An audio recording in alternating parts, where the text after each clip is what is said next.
ஜின்கள் எதை கொண்டு படைக்கப்பட்டார்கள்? ஜின்களுக்கு அன்பு பாசம் உண்டா? ஜின்கள் சிந்திக்கக்கூடிய பகுத்தறிவு உண்டா? ஜின்களை கட்டுப்படுத்த முடியுமா? உருமாற்றம் செய்யப்பட்ட ஜின்கள் குறித்தும் ஜின்களினுடைய ஆற்றல் குறித்தும், அதாவது அதனுடைய சக்தி குறித்தும் முழுவதுமாக இந்த வீடியோவிலே இன்னும் பல தகவல்களோடு குர்ஆன் ஹதீஸ் அடிப்படையிலே நாம் பார்க்க இருக்கிறோம். வாருங்கள் நம்மளுடைய வீடியோவிற்கு செல்லுவோம். ஜின்கள் குறித்து முழுமையாக இந்த வீடியோவிலே நாம் அல்லாஹ்வும் அவனுடைய தூதர் முஹம்மது நபி ஸல்லல்லாஹு அலைஹி வஸல்லம் அவர்களும் எவ்வாறாக இந்த மனித சமூகத்திற்கு ஜின்கள் குறித்து சொல்லுகின்றார்கள் என்பதை முழுமையாக நாம் பார்க்க இருக்கிறோம். அல்லாஹு ரப்புல் ஆலமீன் ஜின்களுடைய படைப்பை கூறக்கூடிய நேரத்திலே 15வது அத்தியாயம் 27வது வசனத்திலே கூறுகின்றான், கடுமையான வெப்பமுடைய நெருப்பால் இதற்கு முன் ஜின்னை படைத்தோம் என்றும், மேலும் 55வது அத்தியாயம் 15வது வசனத்திலே தீப்பிழம்பிலிருந்து ஜின்னை படைத்தோம் என்று அல்லாஹ் இங்கே குறிப்பிடுகின்றான். மேலும் அல்லாஹ்வினுடைய தூதர் ரசூல் ஸல்லல்லாஹு அலைஹி வஸல்லம் அவர்கள் கூறுகின்றார்கள், முஸ்லிம் என்கின்ற நபிமொழி தொகுப்பிலே 5722வது ஹதீஸாக அல்லாஹ்வின் தூதர் ஸல்லல்லாஹு அலைஹி வஸல்லம் அவர்கள் கூறிய செய்தியை ஆயிஷா ரலியல்லாஹு அன்ஹா அவர்கள் அறிவிக்கின்றார்கள். வானவர்கள் ஒளியால் படைக்கப்பட்டனர், ஜின்கள் தீ பிழம்பால் படைக்கப்பட்டனர். ஆதி மனிதர் நம் தந்தை ஆதம் அலைஹிஸ்ஸலாம் அவர்கள் உங்களுக்கு குர்ஆனிலே கூறப்பட்டுள்ளதை போன்று தட்டினால் ஓசை வரக்கூடிய களிமண்ணிலிருந்து படைக்கப்பட்டார் என்று அல்லாஹ்வினுடைய தூதர் சொல்லுகின்றார்கள். ஆகவே ஜின் படைப்பு தீ பிழம்பிலிருந்து படைக்கப்பட்ட ஒரு படைப்பாகும். ஆம், இங்கே நெருப்பால் படைக்கப்பட்ட இந்த ஜின் வகைதான் சைத்தான்களுடைய ஒரு வகை. அல்லாஹு ரப்புல் ஆலமீன் குர்ஆனிலே 7வது அத்தியாயம் 179வது வசனத்திலே கூறக்கூடிய நேரத்திலே நம்மை போன்று ஜின்களுக்கும் பகுத்தறிவு கொடுக்கப்பட்டிருக்கிறது.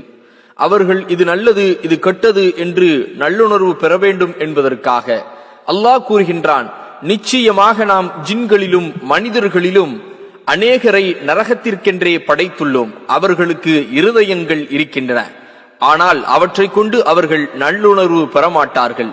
அவர்களுக்கு கண்கள் உண்டு, ஆனால் அவற்றை கொண்டு அவர்கள் இறைவனின் அத்தாட்சிகளை பார்ப்பதில்லை.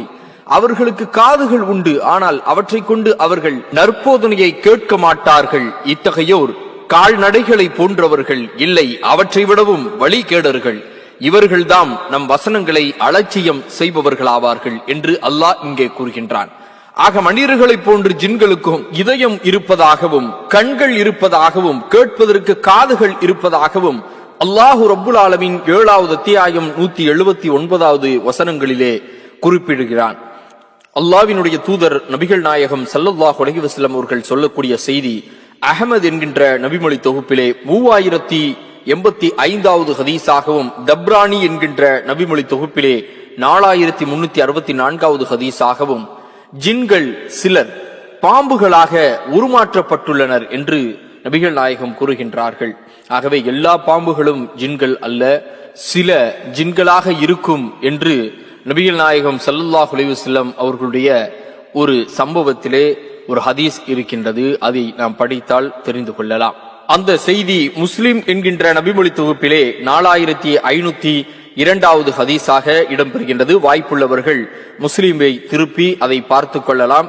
அதை போல முஸ்லிமிலே 4504வது ஹதீஸாகவும் 2 ஹதீசுகள் இடம்பெறுகின்றன. அல்லாஹு ரப்புல் ஆலமீன் கூறுகின்றான், ஜின்களும் ஆண்கள் பெண்கள் என்று உண்டு என்று. ஆம், 72வது அத்தியாயம் 6வது வசனத்தில் நிச்சயமாக மனிதர்களில் உள்ள ஆண்கள் சிலர் ஜின்களில் உள்ள ஆடவர்கள் ஆண்கள் சிலரிடம் காவல் தேடிக் கொண்டிருக்கின்றனர். இதனால் அவர்கள் ஜின்களில் உள்ள அவ்வாடவர்களின் அந்த ஆண்களின் மமதையை பெருக்கிவிட்டனர் என்று அல்லாஹ் இங்கே கூறுகின்றான். ஆக ஜின்களில் ஆண்டவர்கள், அதாவது ஆண்கள் பெண்கள் இருப்பதாக இந்த வசனங்கள் நமக்கு சொல்லுகின்றன. அல்லாஹ்வினுடைய தூதர் ஸல்லல்லாஹு அலைஹி வஸல்லம் அவர்கள் ஒரு காரியம் கழிவறைக்கு செல்லக்கூடிய நேரத்திலே செய்வார்கள். புகாரிலே 142வது ஹதீஸாக இடம்பெறுகின்றது. அல்லாஹ்வினுடைய தூதர் ஸல்லல்லாஹு அலைஹி வஸல்லம் அவர்கள், இறைவா, அருவருக்கத்தக்க செயல்கள், இழிவான எண்ணங்கள் ஆகியவற்றை தூண்டும் ஆண் பெண் ஷைத்தானின் தீங்கிலிருந்து உன்னிடம் நான் பாதுகாப்பு தேடுகிறேன். ஆக இதிலிருந்து ஜின்கள் ஷைத்தான்கள் ஆண் பெண் இருப்பதாக அல்லாஹ்வும் அல்லாஹ்வுடைய தூதரும் சொல்லக்கூடிய செய்தியை நாம் இப்பொழுது பார்த்தோம். அடுத்ததாக ஜின்களும் இனப்பெருக்கம் செய்யும். ஆம், 18வது அத்தியாயம் 50வது வசனத்திலே, என்னையன்றி ஷைத்தானையும் அவனது சந்ததிகளையும் பிள்ளைகளையும் பொறுப்பாளர்களாக்கி கொள்கிறீர்களா? அவர்கள் உங்களுக்கு எதிரிகள், அநீதி இழைத்தோர், பகரமாக்கியது மிகவும் கெட்டது என்று அல்லாஹ் இங்கே கூறுகின்றான். ஜின்களுக்கும் அன்பு, பாசம், நேசம் இருக்கக்கூடிய செய்தியை அல்லாஹ்வினுடைய தூதர் ஸல்லல்லாஹு அலைஹி வஸல்லம் அவர்கள் சொல்லுகின்றார்கள். முஸ்லிம் என்கின்ற நபிமொழி தொகுப்பிலே 5312வது ஹதீஸாக, அன்புக்கு, அதாவது அன்பின் 100 பாகங்கள் அல்லாஹ்வுக்கு உரியது. அதிலே ஒரே ஒரு பாகத்தை மனிதர்களுக்கும் ஜின்களுக்கும் மிருகங்கள், ஊர்வன ஆகியவற்றுக்கும் இடையே இறக்கினான் என்று இங்கே அல்லாஹ்வுடைய தூதர் சொல்லுகின்றார்கள். ஆகவே நமக்கு எப்படி பாசம் நேசம் இருக்குமோ அதுபோன்று ஜின்களுக்கும் இருப்பதாக இங்கே அல்லாஹ்வினுடைய தூதர் சொல்லுகின்றார்கள். அதை போன்றுதான் மிருகங்களுக்கும் இருப்பதாக சொல்லுகின்றார்கள். ஒரு தாய், ஒரு மிருகத்தாய், அதாவது ஒரு மான் தன்னுடைய கன்றுக்குட்டியை எப்படி நேசிக்கும் நாம் எல்லோரும் பார்த்திருப்போம். அது அல்லாஹ்வினுடைய அன்பை கொண்டது. ஆக அருமை சகோதரர்களே, ஜின்களுக்கும் இங்கே அன்புகள் இருப்பதாக அல்லாஹ்வினுடைய தூதர் சொல்லுகின்றார்கள். மேலும் ஜின்களும் இறக்கக்கூடியவர்களே, அல்லாஹ்வினுடைய தூதர் ஸல்லல்லாஹு அலைஹி வஸல்லம் அவர்கள் சொல்லுகின்றார்கள்.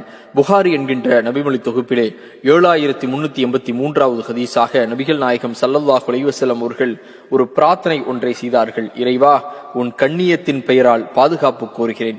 உன்னை தவிர வேறு இறைவன் இல்லை. ஜின் இனத்தாரும் மனித குலத்தாரும் இறந்து விடுவார்கள், ஆனால் நீ இறக்க மாட்டாய் என்று சொல்லுகின்றார்கள். ஆக இதிலிருந்து ஜின்களும் மனிதர்களும் இன்ன பிற அனைத்தும் இறந்துவிடும். ஆனால் அல்லாஹ் தனித்தவன், அவன் இறப்பு கிடையாது, அவனுக்கு பிறப்பு கிடையாது என்பதை இங்கே நாம் கவனத்தில் கொள்ள வேண்டும். ஜின்களுடைய ஆற்றல் குறித்து அல்லாஹு ரப்புல் ஆலமீன், அதாவது ஜின்கள் வலிமை மிக்க ஒரு படைப்பு என்பதை அல்லாஹ் 27வது அத்தியாயம் 38வது வசனத்திலே நபி சுலைமான் அலைஹிஸ்ஸலாம் அவருடைய காலகட்டத்திலே நடந்த ஒரு அற்புதமான வரலாற்றை கூறுகின்றான். அதாவது பக்கத்து நாட்டு அரசி இணை வைத்துக் கொண்டிருந்த கூடிய காலகட்டத்தில் சுலைமான் அலைஹிஸ்ஸலாம் அவர்கள் அந்த அரசவையிலே இருந்த ஜின்களுக்கு சொல்லுகின்றார்கள். அப்போது அதிலே ஜின் ஒன்று கூறியது, நீங்கள் உங்கள் இடத்திலிருந்து எழுப்பதற்கு முன் அதை நான் உங்களிடம் கொண்டு வந்து விடுவேன். நிச்சயமாக நான் அதற்கு சக்தியுள்ளவனாக, நம்பிக்கை உரியவனாக இருக்கிறேன் என்று அந்த ஜின் கூறியது. உங்களுடைய கண் மூடி திறப்பதற்குள் அதை உங்களிடம் கொண்டு வந்து விடுவேன் என்று அந்த ஜின்கள் கூறியது.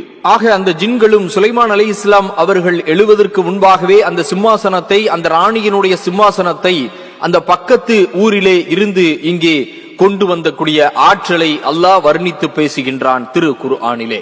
இப்போது ஜின்களை நாம் வசப்படுத்த முடியுமா என்பதை நாம் பார்க்கலாம்.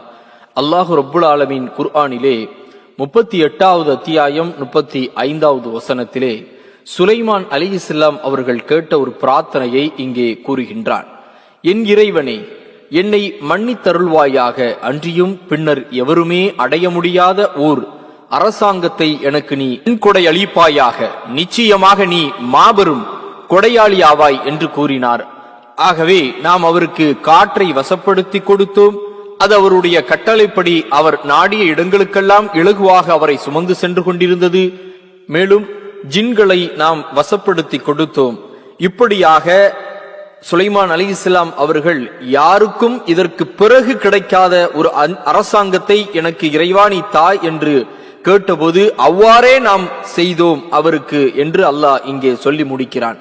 அப்படி என்றால் யாருக்கும் கிடைக்காத ஒரு பாக்கியம்தான் ஜின் வசப்படுத்தி அல்லாஹ் கொடுக்கிறான், காற்றை வசப்படுத்தி கொடுக்கிறான். ஆகவே ஜின்னை வசப்படுத்த முடியுமா என்றால் நிச்சயமாக முடியாது. இங்கே அல்லாஹ் சொல்லக்கூடிய இந்த வசனத்தின் அடிப்படையில் நாம் சொல்லுகின்றோம்.